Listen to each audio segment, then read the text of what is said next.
Well, it's here, the Beatles Anthology Collection 2025 and the new album, Volume 4. I think it's a good time to talk about someone who's going to get another well-deserved payday. Today, it's about Pete Best.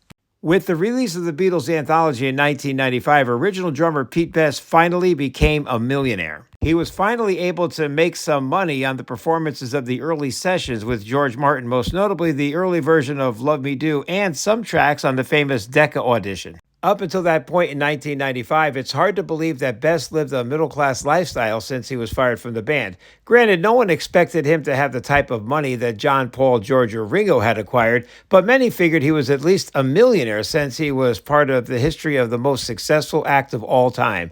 Yet, that was hardly the case. Since leaving the Beatles, Pete tried to have his own success in the music business, but that didn't really work out. By the time the Beatles were the biggest band in the world, Pete was actually working at a bakery making just above minimum wage. He later became a civil servant in Liverpool, a job he kept for many decades, where he helped his fellow Liverpoolians find jobs.